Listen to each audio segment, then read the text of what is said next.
DNA मित्रों, अब हम जिस खबर का विश्लेषण करने वाले हैं वो विशुद्ध रूप से राजनीतिक है। नितिन नवीन भारतीय जनता पार्टी के नए कार्यकारी अध्यक्ष बन गए हैं। दिल्ली पहुंचकर उन्होंने अपना कार्यभार भी संभाल लिया और जल्द ही वो पार्टी के अध्यक्ष भी बनेंगे। मित्रों, नितिन नवीन का बीजेपी कार्यकारी अध्यक्ष बनना सबके लिए अप्रत्याशित है। कई बड़े नेताओं के बारे में चर्चा थी कि उन्हें बीजेपी का अध्यक्ष बनाया जाएगा। स्वयं नितिन नवीन को भी कल तक पता नहीं था कि उन्हें संगठन के शीर्ष पर बिठाया जा रहा है। जब उनके पास दिल्ली से फोन गया तब उन्हें भी पता चला कि वो अब दुनिया की सबसे बड़ी पार्टी के सर्वे सर्वा बनने वाले हैं। डीएनए मित्रों, नितिन नवीन की ताजपोशी के बारे में किसी ने प्रश्न नहीं उठाया, ना पार्टी के अंदर से ना पार्टी के बाहर से ही। लेकिन एक प्रश्न का जवाब हर कोई जानना चाहता है कि जिस दौर में राजनीति में जाति अहम फैक्टर है, विपक्षी गठबंधन जातियों के दम पर जब बीजेपी को सत्ता से बेदखल करने के लिए गोलबंदी कर रहे हैं, तब बीजेपी ने कैसे और क्यों उस जाति के नेता को पार्टी में शीर्ष स्थान पर बैठा दिया जिसकी आबादी देश में 1% भी नहीं है। इसलिए आज हम बीजेपी की इस कायस्थ पॉलिटिक्स का विश्लेषण करेंगे। डीएनए मित्रों, नितिन नवीन अब तक के बीजेपी के सबसे युवा कार्यकारी अध्यक्ष हैं। वो सिर्फ 45 साल के हैं। उन्हें शीर्ष पर बैठाना पार्टी के लिए अगली पीढ़ी के नेताओं को तैयार करने के तौर पर देखा जा रहा है। नितिन नवीन के जरिए नौजवानों को जोड़ने की कोशिश है। ये बताया गया है कि पार्टी में अगर कोई कार्यकर्ता पूरी निष्ठा से काम करेगा तो वो शीर्ष पर पहुंच सकता है। इसमें भी कहीं से कोई प्रश्न नहीं कि वो ईमानदार हैं, निर्विवाद हैं, कर्मठ हैं, विश्वास पात्र हैं। उन्होंने छत्तीसगढ़ और सिक्किम में अपनी क्षमता साबित की।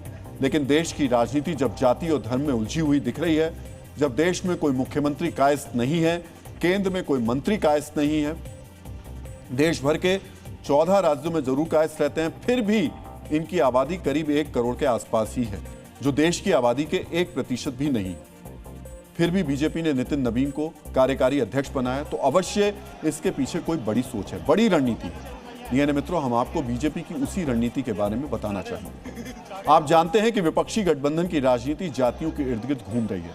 राहुल गांधी खुलकर 90 बनाम 10 की बात करते हैं। अखिलेश यादव हो, तेजस्वी यादव हो, स्टालिन हो या फिर विपक्षी गठबंधन के दूसरे नेता, ये सभी ओबीसी और दलित वाली पॉलिटिक्स कर रहे हैं। तब बीजेपी ने 1% से कम आबादी वाली जाति के नेता को बड़ी जिम्मेदारी देकर यह संदेश देने की कोशिश की कि उसके लिए सिर्फ एक जाति नहीं बल्कि सब अहम है। डीएनए मित्रों, कायस्थ के बारे में कहा जाता है वो बुद्धिजीवी होते हैं। उनकी आबादी भले ही कम हो, लेकिन वो बौद्धिक रूप से नैरेटिव सेट करने में अहम भूमिका निभाते हैं।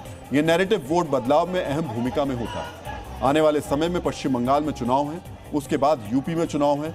दोनों राज्यों में कायस्थों की आबादी ठीक ठाक है। डीएनए मित्रों, पश्चिम बंगाल में करीब 27 लाख कायस्थ वोटर हैं, जो 20 से 40 सीटों पर अहम है।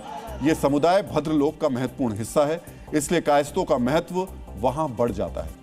यही कारण है कि वहां 37 सालों तक कायस्थ मुख्यमंत्री रहे। डीएनए मित्रों, बीजेपी ने नितिन नवीन के जरिए पावर बैलेंस करने की कोशिश की है।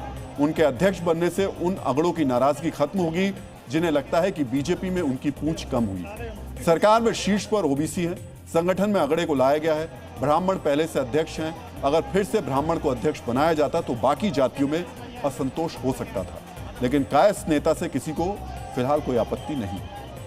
यह भी जानना आवश्यक है कि कायस्थ बीजेपी के कोर वोटर रहे हैं। बीजेपी में इससे पहले 11 अध्यक्ष हुए। ब्राह्मण, दलित, ओबीसी, राजपूत सब संगठन में शीर्ष पर रहे, लेकिन पहली बार कायस्थ को शीर्ष स्थान पर दिया गया है। बीजेपी ने यह संदेश देने की कोशिश की है कि वो अपने कोर वोटर का ख्याल रखें।